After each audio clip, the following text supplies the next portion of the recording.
Hello, everyone. Hey, happy Friday. We are live and excited to be here together. So, welcome to our webinar today. I have to tell you, this is actually one of my favorite topics. So, I always love it, and I also hate it when you guys can see me on camera because I got to let you know this has been a busy week this week. I don't even know if I brushed my hair this morning. So, hey, it is what it is, right? All right. So, but it is great to see you. And of course, we'll be manning the chat box, and Taylor is going to be watching if you're having any technical difficulties. Just remember, it often works best on the webinar if you watch it in Google Chrome. I want to see you guys, if you can, just go ahead and type in and let me know that you can hear me loud and clear. Taylor, I know you're watching. I actually can't see the chat box right now. So hopefully, Taylor, you're watching that so you can see if you can assist them as they need some help. So guys, the power of questions is truly an amazing topic. I really think that it's the magic of being a great salesperson. And you know what's funny? In my years of being in the real estate business, which are many, as you can see from my bio there, for those of you who don't know me, in my years of being in real estate and being an office manager, and are you helping me with the chat box? Hold on, guys. Taylor's helping me with the chat box here. There we go. Yay. Now I can see everybody. Awesome. Hey, Amanda, Bob, Mark, Mike. Great to see you guys, and good morning from Scottsdale. Yes, back to you too. And Hollywood. Hey, John. All right, guys. So here's the thing. I have often heard real estate agents, as I've worked with them as they were joining the business, say to me, I always knew I should be a salesperson because I'm such a great talker. Well, here's the thing. That's not the best skill to have. Now, certainly, we want to be able to meet and greet and communicate, but to really be an effective salesperson, we need to master the art of asking questions. And I've had companies of all types bring me in, battery companies, nutraceutical, farmers insurance, and they all wanted help with this topic. So we're going to cover a lot of ground really quickly here. So just a bit of background, because I don't want to take too long, so we can jump into the meat of today's webinar. I started selling real estate at the age of 18, and I often like to say I made a lot of mistakes in my career because I was young. I didn't have a coach. I had to learn the hard way. But, fortunately, it's just such a great business and opportunity, and I was willing to do the work. And I assume you guys are too, because here you are, on a Friday, learning something new. And fortunately, I worked hard, and I, had a good market here in California. And by the time I was in my early 20s, I was closing over 150 transactions without a team, had a great admin person helping me. So I closed about 3,000 transactions in my career. And then I also managed and launched offices. And then I was recruited to run a coaching company and build that coaching company to a high level, which now I think is not, as strong certainly as it was then. And I left that several years ago because I wanted to launch my own company dedicated to custom and private coaching. And so over the last 20 years, I've been able to coach some of the brightest and best. And this is one of their favorite topics of our top producers. I've done over 80,000 coaching calls, thousands of conferences. So I just love the opportunity to be able to share new ideas. So we do have some free gifts. By the way, if you hear that in the background, somebody's car alarm is going off here. So hopefully it'll shut off in a minute. We want to send you a little study guide on the power of questions. So I want to send you something to take away. In fact, as we get started today, I want to recommend a book so that I don't forget to do this. You might want to write down the book, The 7, and that's like the number 7, The 7 Powers of Questions. And the book is by Dorothy Leeds, Leeds. The 7 Powers of Questions by Dorothy Leeds. Now, This book is not a fiction novel, but it's also not really like a heavy read. It's just a great book that talks about why questions are important, different types of questions. Is it a clarifying question? Is it an assumptive question? What I did is I went through and I read this book the first time through, and then I kept it on my coffee table. And each morning when I had my coffee, I took another 15 minutes just to read another chapter. And I read it over and over and over because as I started my day, it reminded me to ask questions. So we're going to send you a study guide, but I'd also recommend that book. It's a great book. Now, at the end, as we do at every webinar together, for those of you who want to find out more about how does it look to work with us, to coach with us, or to have some help from us, Taylor, who you just saw walking into the room, my daughter, also the president of the company, is going to put up a link so you can book to speak to her. And it's no pressure. She's going to find out what you need help with. If we have a resource that you need, send that your way complimentary. And if you have interest in speaking to one of our experienced coaches on a complimentary coaching call, she'll help you with that. So we'll do that for you at the end. Okay, so here's what we're going to talk about today. When you master the art of questions, guys, your job becomes easier. And when you master the art of questions, they like you better, right? Because people want to be heard. When you ask questions about things that are important to them and they can share that with you, that's a tremendous and powerful way to build rapport. So if we approach each person that we're working with curiosity and interest, it's just interesting to watch that just like a little flower, they blossom. Try this out, practice this when you're maybe out to dinner this weekend and you're talking to your waiter or waitress and maybe they have a little bit of an interesting accent and you say, I'm curious, where are you from? Oh, well, you know what? I'm actually from Australia. Wow, I thought so. How long have you been here? Well, I've been here only a year. Oh my goodness, how do you like it? Don't you miss it? You see, you'll just watch them just like perk up, right? Because you're asking questions about things that are important to them. So let's be curious and interested in others. So again, I'm going to watch the chat box and we'll take questions as we go along. And I'm going to try to make sure to save some time for you at the end. Now, asking questions is an art. You're going to need to master it. Okay, here's what I read the other day. I read that the average 4-year-old, and some of you have 4-year-olds in your life, kids, grandkids, nieces, nephews. I know I have a 4-year-old niece. I would say this is probably totally true. The average 4-year-old often asks more than 300 questions in a week. But the average college student, on average, asks only one. So what happens?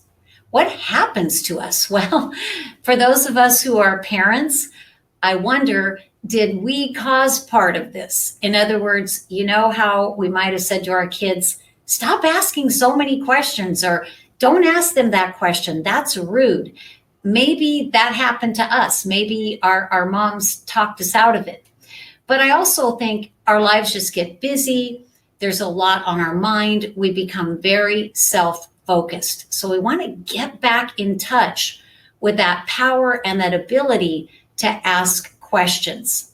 So I don't know what causes us to lose that skill exactly, but I know that every single one of us used to be better at it as a small child, right? So we got to recapture a little bit of that magic. Also, we often talk about on our webinars that today's consumers are so different than consumers of decades past. Just think about it. They can Google their questions. They can look up data and information online. So they're a more educated, savvy consumer, which means that old, approach of gimmicky pitches and scripts really don't work well on them. So instead, what we want to do is engage them in the conversation. And the best way to do that is by having questions prepared. And as we said, that's one of the best ways to win rapport. Now, as we're asking questions, though, there is a little bit of a science to it. In other words, we're not just going to ask random questions. There needs to be a point and a purpose to the questions that we're asking. And as we're asking, we want to be an active listener. So I want to give you an example. So as an active listener, some of you may have actually spoken with me in the past because you've been thinking about joining coaching with us and you requested a strategy call. See, I will always ask you questions. And as I'm asking you questions, I tell you right up front that I'm taking notes because I want to be sure I'm hearing you. I'm not missing any important points, and it allows me to circle back and give you the help that you need. Also, when you write down the things that people say, when you acknowledge and approve as they're speaking to you, when they feel that you really are listening, again, they open up, right? Because everyone wants to be heard.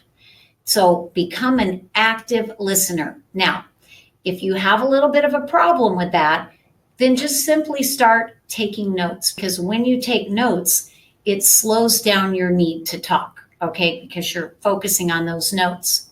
So remember, as we're asking questions, one of our goals is to find the pain and agitate that pain a little bit, and then offer the solution, right? So let's say, for an example, you meet a buyer at open house and you say, so Mr. and Mrs. Buyer, I'm curious, how long have you been shopping for a home?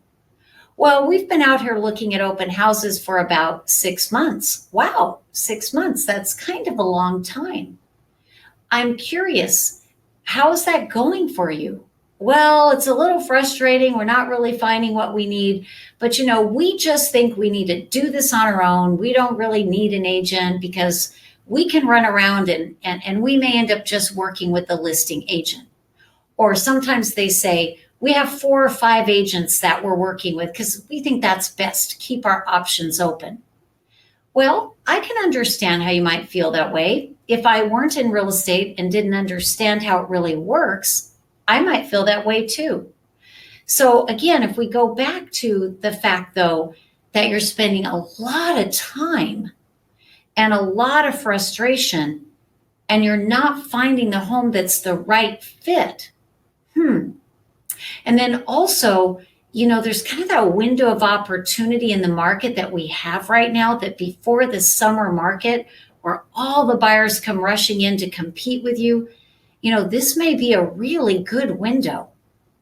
So, when you think about it, to avoid all the time spent, to avoid missing a window of opportunity, here's what we should do. Why don't we get together this week?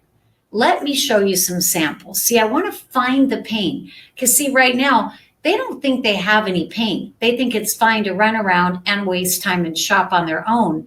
So I have to show them that there's some fear of loss in there. There's some pain in there. Agitate that pain. What is that going to do to them? What's that going to cost them? And then I can offer the solution. So the best way to do this is always to ask questions that dig in deep without being confrontational.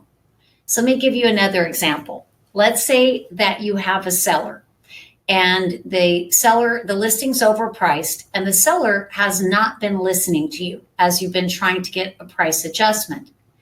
So let's say that I call you today and I say, because I see a question here from Richard, so I'll answer your question in a minute, Richard. So if I said to Richard, Richard, I've been thinking a lot about you, and I know that you're frustrated that your home hasn't sold, and so am I.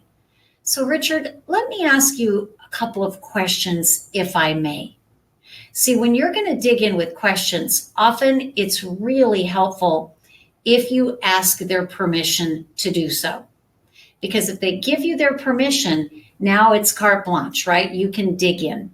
So, Richard, may I ask you a few questions that I think are important?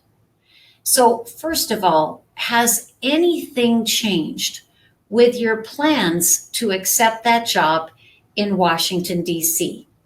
Okay, so we're still on track. You're still taking the job. Okay, good. So, my next question for you would be, if the house does not sell, is there any other options that you have? Any other options that you're considering? See, I want to get Richard admitting that yes, he still needs to move. No, there is no other options. See, it's better than if I call him and say, hey, Richard, you know what? Here's the deal.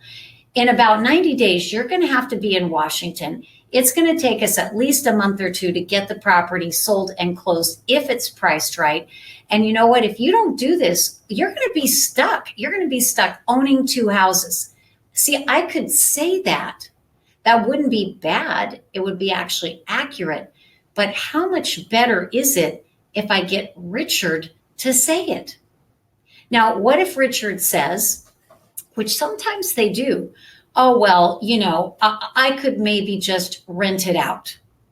Okay. Now I could launch into all sorts of things that I could say to Richard about this, or I could say, okay, well, maybe that is a good option for you. May I ask you, do you prefer to rent it or do you still prefer to sell it? No, I prefer to sell it. Okay, good. Now, let's just take a look at the option of renting it. Have you ever owned a rental property before? No, I never have. Okay. If you were going to rent it, how long would you keep it before you try to sell it? Well, I'd probably, keep it about maybe a year at the most. All right, so maybe a year. Now, have you taken a look at what the rent would be versus your payment, taxes, and expenses? Well, no, I haven't done that. Okay, well, we can do that today if you'd like. Now, if the tenant did not pay, would that present a financial hardship for you? Well, yeah, if they didn't pay, I couldn't make the payment. Okay, all right, well, we'll write that down. Now, may I ask you, if you don't have the cash from this property, where will you get the cash to buy the next one? Well, no, I would need the cash out of here. Maybe I could get a loan and borrow some. Well, yeah, maybe you could. But then, of course, that's going to make our negative cash flow here even greater. Am I right? Oh, yeah, I didn't think about that. So Richard, let's think this through. So first of all, you really don't want to rent it. You don't have experience being a landlord. And if the tenant doesn't pay, that's going to be a hardship for you. And by the way, you and I know you put a tenant in the property, then they're never going to leave it the way you've had it today. So you're going to have to evict them, fix it up, and then start this whole thing of selling all over again a year from now. Is that something you really want to do? Oh, no, I guess not. Okay, then here's what we need to do today. We need to do the right thing, and we need to adjust the price today by 5%. Will you give me your permission to do that? See, I need to not preach at them. I need to reason it through, let their mind get around it, and force them to confront the issues. And we want to remember too, as we're asking a series of questions, it's not an interrogation. It's a mission to discover and understand. That's why we really want to avoid the word why. Okay. And I may even have that in my slides. I don't remember, but it's just a good time to mention this. The word why is confrontational. So when you say to someone, why would you think that you wanted to rent it out? You need your cash out of here. See, you're making them wrong. It's very confrontational. So they'll either defend or they'll make excuses. So let's don't use the word why. Instead, let's use the word what. So, if you were going to rent it out, what would be the way that we would achieve the goal of getting the cash you need to move? Or what would be the reasons that you think that would be valuable for you? See, what is always better than why. So, Richard, I'm not sure if I understand your question, but let me read it here. How deep is it best to go? Question to response to question. Well, I think I'm going to answer this the way you're looking for, Richard. Often, if I ask somebody a clarifying question, I'm going to go 2, 3, 4, even 5 questions deep before I respond.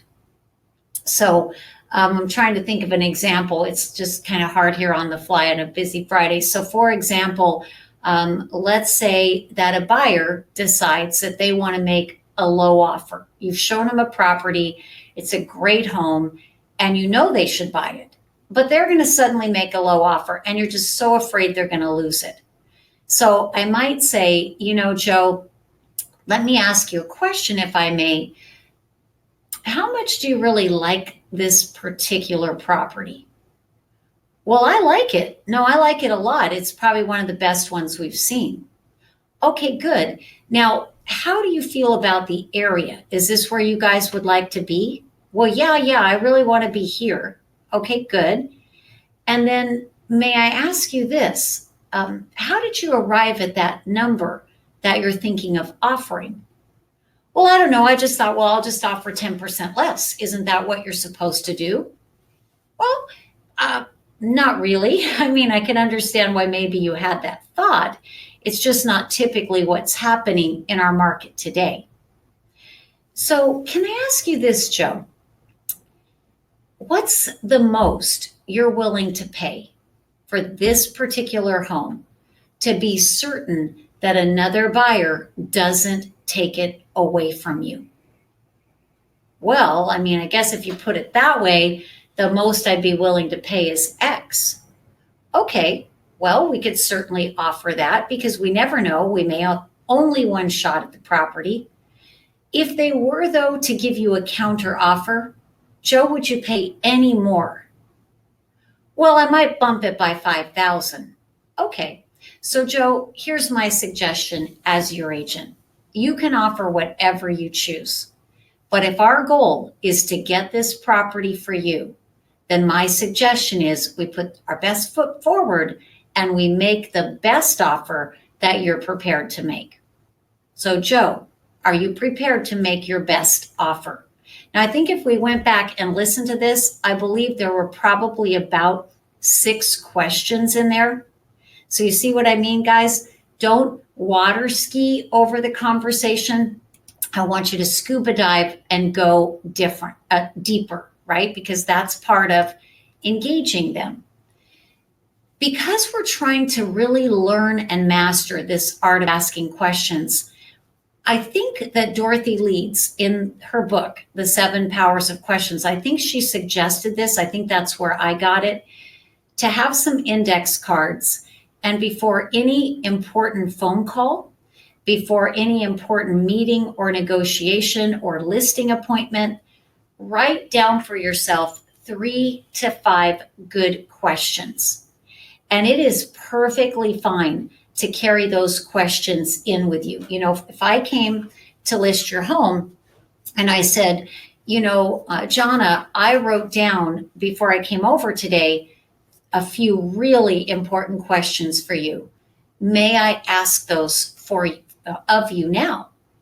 And maybe I have written down for her something like, tell me, by when would you like your home sold to the right buyer?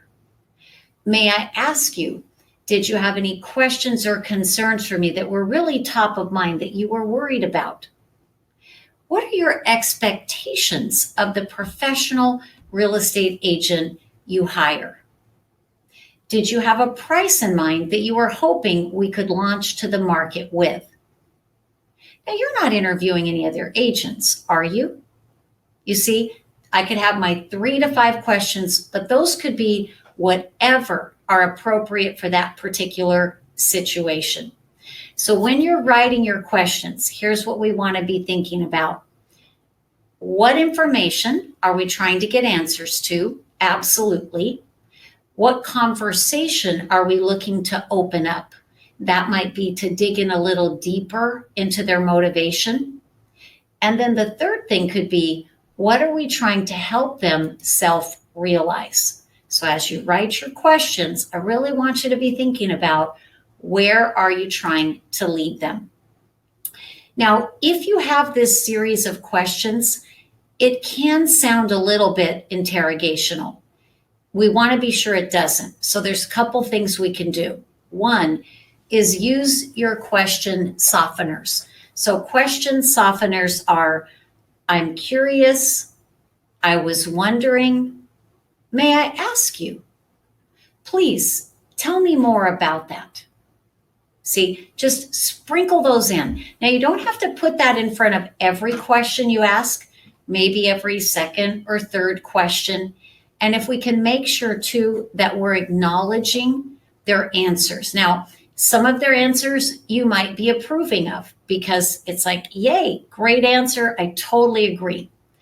Or they might say something that you don't agree with necessarily, but you want to acknowledge it. So it's like, I hear you. So let me give you an example. They might say, well, I know we sold our house with you before, but we've been reading that we think we should interview a couple of agents. Okay, I understand why you might think that would be a good idea. See, that's an acknowledgement, but I'm not saying I agree. You know, if I may explain, the reason people would normally interview is if they don't already have a relationship with a real estate professional. So I'm curious, see, the question softener, especially when it's a question that's a little tougher. I'm curious, is there anything about how we worked together before that you weren't satisfied with? Now, see, I know where I want to lead them, right? I know that last time I did an incredible job for them. So where I want my question to lead them is over there to say, no, you did a great job for us. We were super happy. Perfect. Then you can imagine, I'm professional. I have all the services you need. I have a proven track record of taking care of you. So there really is no need to interview, is there? So you see, I want to use my question softeners if it's a tougher question, but I also really want to think about, where am I leading them, right? Because I want to make sure that that's my question takes them where I want them to go. This one's really important. Always allow a pause before, after they answer and before you respond. Let me give you an example of what I mean. So let's say that I said to Jenny, so Jenny, by when do you want your home sold to the right buyer? And Jenny's saying, well, I really like to move no later than the 4th of July. Oh, okay. Yeah. 4th of July. That's good. See, I stepped right on the end of her sentence. If I said, hey, Dawn, tell me what's important for you about buying a home at this time? Well, we really want to get settled in at the early part of the summer so the kids can make some friends. Oh, yeah, that'd be great if the kids can make some friends. And Dawn, this is what we need to do. You see what I mean? Like, as soon as they're speaking, I'm stepping right on the end of that sentence. That's a problem, okay? Because number one, it means you're not actually really listening and absorbing because you're too impatient to talk. You're too anxious to say what you want to say. And also, when you step on the end of their sentence or you interrupt them, it creates anxiety in them, and it also makes them feel like you're not listening and you don't care. So that's why when they answer you, think pause. So tell me, by when would you like your home sold to the right buyer? Well, we'd really like to have it sold by July so we can get moved and settled before the summer is over. Okay, so by July. All right, then here's what we need to do next. So you see, you allow that, just that few, let's see, how many seconds is it? Pause, pause, pause, 3 seconds, right? You allow that little pause, which shows them you're absorbing and you're listening. Now, for those of you who have taken the DISC assessment, what I'm about to say will make total sense. If you have never taken your DISC assessment, please feel free to go to my website, excellium.com, and take it. It's totally free, no strings attached. You go to the free resources tab. It will pop down. You'll see DISC, and it only takes about 10 minutes. And it's super easy. And as soon as you're done, it's going to send you a full report all about you. Now, the front page shows a bar graph of your personality. So I'm going to tell you a few things about yourself here to watch for when you look at your DISC. This is where you're going to have your issues, okay? So for an example, on the D, the driver, so on that first bar graph, the red one, D or driver, I happen to be a 99D on a scale of 0 to 100. There's some good things about being a 99D, but the bad thing about being a 99D is I'm very impatient. So if I'm not careful, I'm going to talk over people, step on the end of their sentence, I'm going to interrupt them. So I have to remind myself that I should not do that when communicating with people, because I know because of my 99D, I'm going to have that tendency. I have to catch myself and stop it. Now, the next bar, which is the I, the yellow bar, influencer. Many of you guys are a high I personality. Now, if you're super high, like on a 0 to 100, 85, 90, 95, 99, I can almost promise you, you talk too much. Unless you've learned to not talk so much, because your natural style is to talk. You know, we had met this really nice couple at some social, I forget where we even met them. They were super nice, really great people.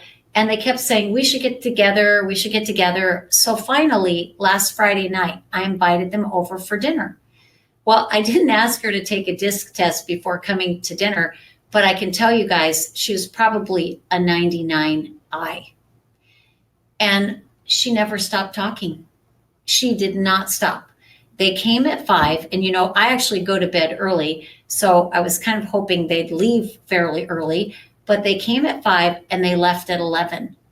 And in that whole time, I don't think she ever stopped talking. I don't even think she cared what anybody else at the table had to say. None of us hardly got a word in. At one point, she was on such a rant, I literally almost fell asleep at the table because it was like 10:30. I got up at 4:15 that day. But guys, that's obnoxious. So if you are a super high I, watch yourself, okay? Calm it down, talk a little bit less, ask more questions. Now, if you're a super high S, that's the amiable, you are probably a terrific listener. I would suspect you are, because that's a gift of a high S. They're very concerned, very connected. They're usually very quiet. So they'd be much more likely not to interrupt, not to be impatient, and to be a great listener. But if you're a high S, you might not be as comfortable digging in and asking the questions you need to ask. So you're going to have to work on that, and just be aware that if there are things you know you need to ask them and you don't ask them, you're not doing a good job helping them. Okay, so the high Ds, we have to be a little less impatient. The high Is, we have to talk a little bit less. The high S, we have to dig in and ask those questions, even if that makes us a little uncomfortable. Now, if you're a high C, you're very, very, very analytical. So we have to be sure with the high C that we're asking questions that are appropriate to that person's personality style. And we have to be sure that we're, not, I guess I'd say high Cs can tend to be a little bit more avoiding of confrontation, a little bit more withdrawn and their approach to people. So we have to be sure we're a little bit warmer, a little bit more engaging, not quite so clinical, right? Because I think of a high C, I think of a surgeon that would go and be very clinical, like let me bring the scalpel and cut out the disease, versus the bedside manner. So high C, little more bedside manner. Okay, so let's see questions. Howard is asking, is this when we mirror and match? Guys, on that note, we always should be mirroring and matching. So I want you to get really comfortable, and I want for it to be really natural that when you meet somebody, think of it like turning the thermostat up and down. Because if you're a fast talker talking to a slow talker, you're going to make them nervous. If you're a slow talker talking to a fast talker, they're going to get impatient with you. So just adapt your rate of speech to meet whoever you're speaking to. Practice that anywhere, everywhere you go. Practice on waiters, practice at the grocery store, practice adapting to their rate of speech. The other thing I'd like you to practice adapting to is their speech pattern. You know, there's most of us have markets where there's so many cultures and languages. And so if English is not their first language, they may have a very broken speech pattern.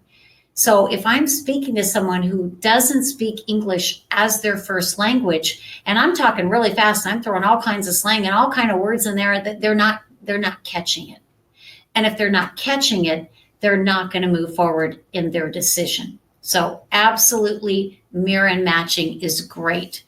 Okay, so let's see. Debbie is intuitive, met her twice, and she already knows I talk too much. Oh, Howard, thank you for sharing that. That's hilarious. Okay, so the question is, again, the DISC assessment. Where do you find that? Just write down Excellium.com. And in fact, what I'm going to do is I'm going to ask Taylor, because I know she's listening and monitoring here. I'm going to ask her, when we send you your gifts today, we're going to include the link for the DISC assessment. And please remember, when you take it, don't overthink. Take it when you're not stressed out or exhausted. Answer the questions instinctively. They're all easy. And as soon as you push tabulate, it's going to send that report directly to you. Okay, it's going to come right back to you. And if you guys have any questions about it when you read it, you're welcome to email me. My email is easy, Debbie@Excellium.com. Okay, so definitely take it. All right, so Magda is asking what to answer when the seller says, I'm working with another agent that I know. Okay, so first of all, I don't want to make people feel wrong, right? Because if they feel wrong or judged, then they're going to shut down. So my question would be then, I'm curious, do you have a buyer broker contract that obligates you to work exclusively with them? See, that would be my first question. Now, why am I asking? Well, A, I want to know, do they have that contract? Because if so, I have to back away. Odds are, though, I know they don't have a contract. So I'm trying to help them self-realize that they actually don't have anything that legally obligates them to that agent. But I know that's not going to be the only question that's going to tip them, right? I'm going to have to go deeper. So let's say they say, no, I don't have a contract, but it is somebody that I know. Okay, well, may I ask you, do they live locally and work in the real estate business full-time? Well, no, they're not local. They're about an hour away. All right, understand. Well, while I appreciate that it's nice to support our friends and work with someone you know, it may not be the best situation for you in our competitive market environment. I'm wondering, are you open to interviewing an aggressive agent like me who actually works in this market full-time and will go out and hunt on your behalf. Would you be open to that? Well, I'd be open to that, but I kind of feel bad not using my friend. All right, well, I guess I would have to ask you, do you feel they're your best option, or are you just feeling obligated? Well, no, I just kind of feel obligated. They kind of need the money. Okay, I have a suggestion. How would this work for you? What if I agreed to have your friend refer you to me? And then I can pay your friend a referral fee. You can have the agent you choose and can help you in this market. And your friend actually gets free money for doing nothing at all. Would that be something you'd consider? See, I'm going to go down through my series of questions to engage, to build rapport, help them self-realize, and lead them where I want them to go. Now, we need to be careful, though. We need to not ask super big, broad, vague questions, because if they have to struggle for the answer, they're not going to be able to answer you, right? So when you're asking a question, try to make it something that they can really answer. Now, I'm going to give you an example. I don't know why this one just popped into my mind. So if I'm calling past clients, I could say, is there anybody you know who might need my help? I appreciate your referrals. What are they usually going to say? No, I can't think of anybody. But if I use my memory jogger, so is there anybody at your work, or maybe at your church, or on the kids' sports team? Is there anyone you can think of there who might have mentioned they want to buy or sell some real estate that I could help? Can you think of just one person? See, that kind of directs their mind to where they're more likely to actually come up with somebody or something. And don't ask more than one question at a time. So I'm just curious, are you going to be interviewing others? And if so, what are you looking for in an agent? And, what do you want from the professional you choose? And they're like, what? I don't know what you asked me. Which one do I answer? Ask one question, let them answer, you pause, and then you either respond or dig in a little bit more deeply. And we already covered this one. I thought I had it in here. Don't ask why, instead ask what. Okay, so that way you're not confronting them. And don't jump in with solutions so quickly until you've done that deep dive, until you've asked those 3 to 5 questions so that you can really get to the heart of the issue.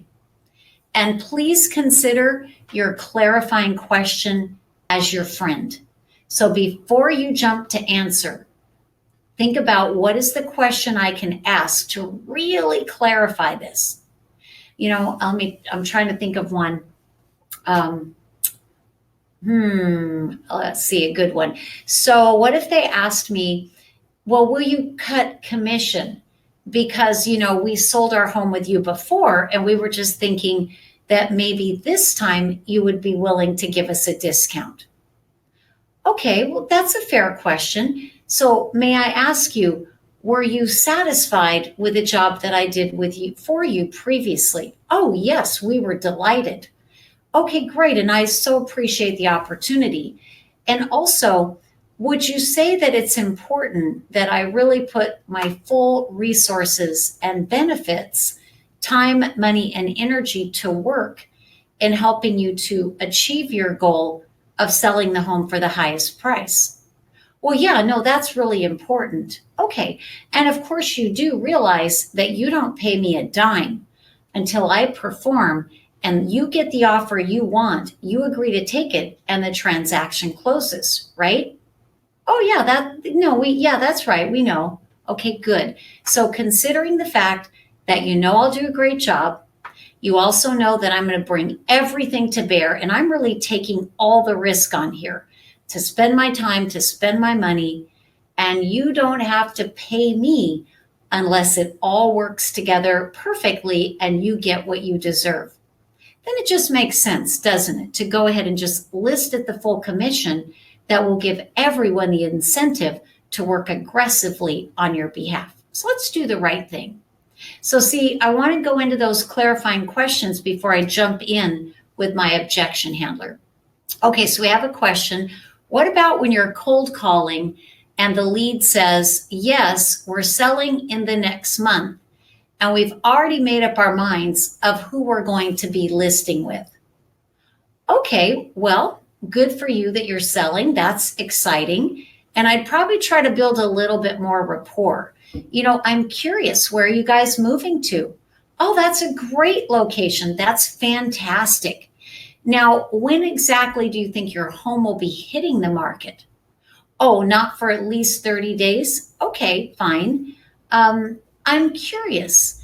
Now, are you at all open to interviewing another real estate professional just to get that second opinion and really compare services? Because, of course, your home is one of your biggest assets. Probably makes sense to make sure you have the right professional working on your behalf. And maybe they say, no, no, no, I'm not going to interview others. Okay, one last question then.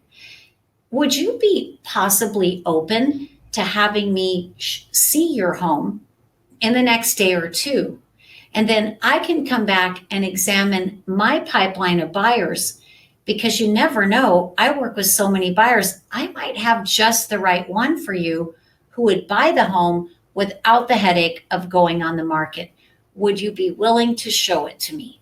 Now, you might be wondering, why would you do that? First of all, why would I interview and take my time if they're so sold on listing with someone else?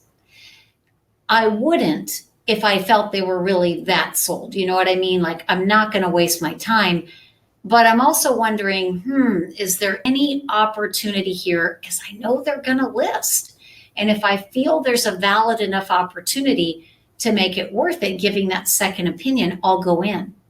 Also, if I can get in front of them, if they're reasonably close to my office and I can go see them and meet them, I might be able to flip that to an appointment. So that's why if I couldn't get the appointment, depending on how easy it is for you to get there and how much time you have, might be worth it to try to go see them and see if you can actually get that listing right before the 1 month expires. Okay.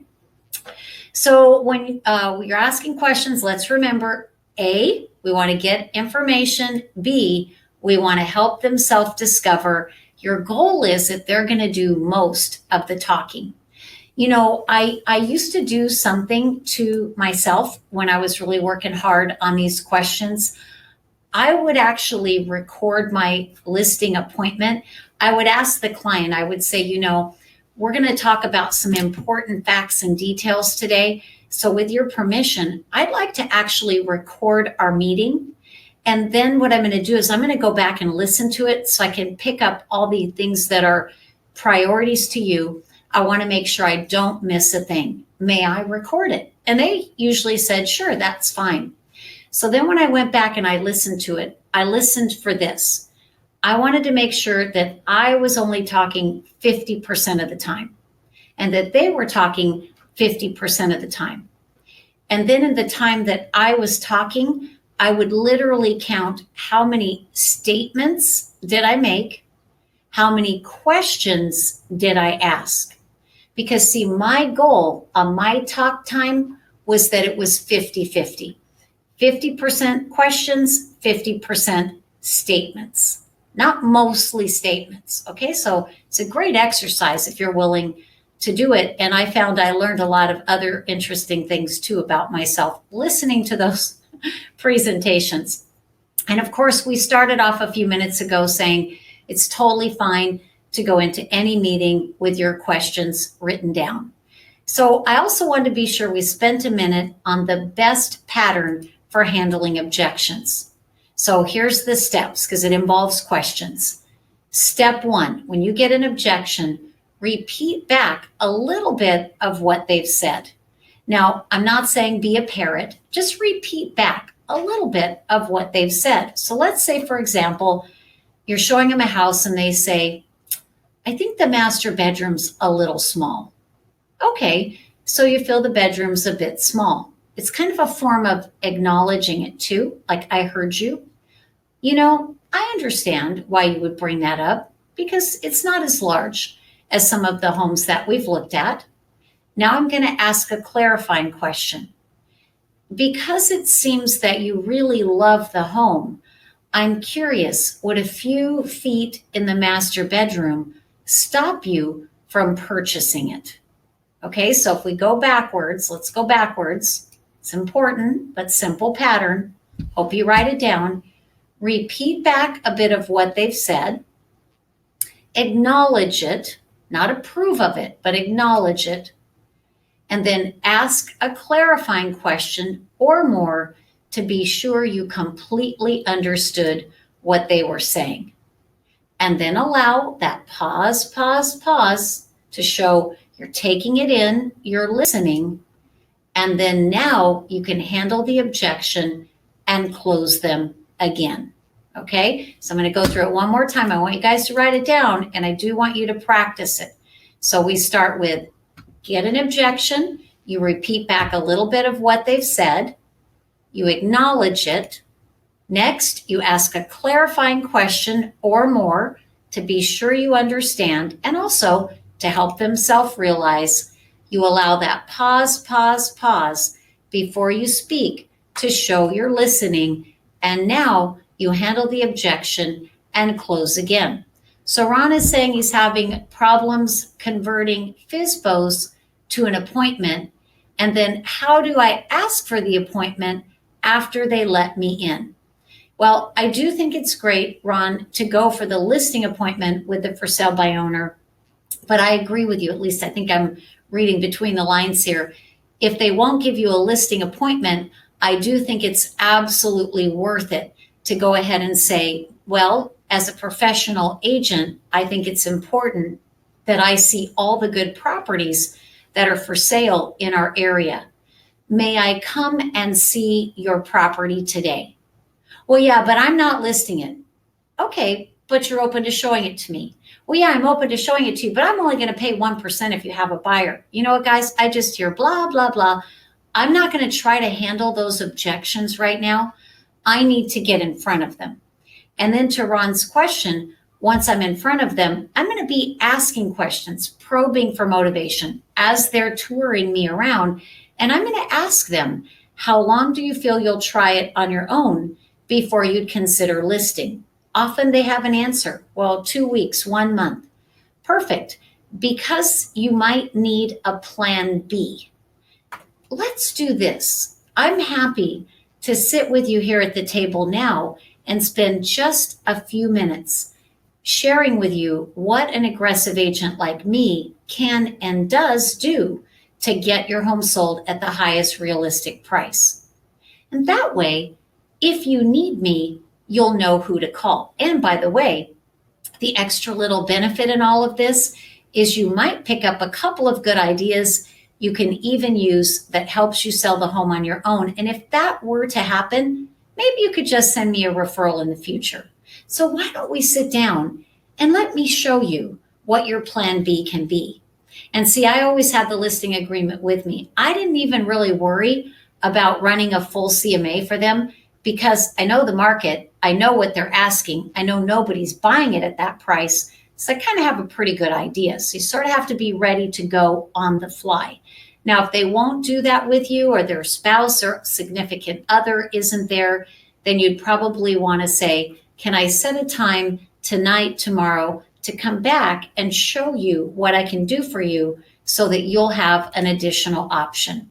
Okay. And then, of course, as we said, we want to repeat this pattern as often as needed to handle all of the objections. So guys, I could really tell by some of the great conversation I saw going on here in the chat box and your questions for me, I really feel confident that you got a couple of great things here and that you'll go out and use them. So if we go back to our review, because this is important, we have to talk less. We have to engage and ask more questions. We want to be very strategic about those questions. And that's why it's good to write them down. And we want to come from a tone of curiosity versus judgment. And I got to share with you guys, truly, when you master the art of questions, your job will be so much easier. And I want you to, again, come from that curiosity, right? Because we all have our ways of thinking and how we think things should be done. And sometimes that tone of judgment creeps in there, and we don't want that. So I hope you have your 2 or 3 action items. And I see Ron asking, will we be able to get you the replay? Absolutely, guys. We're going to send that out to you. So if you've got your 2 or 3 good actions from today, type in yes for me. I'd like to see that you took away some great things you're going to implement. So type that in.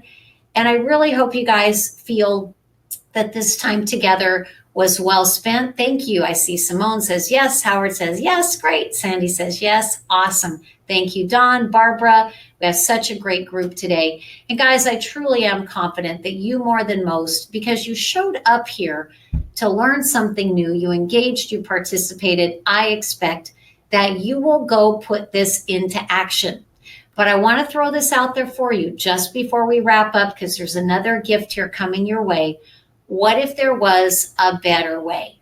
A way that allowed my entire team to just stand behind you, teach you new things, guide you, help you every step of the way.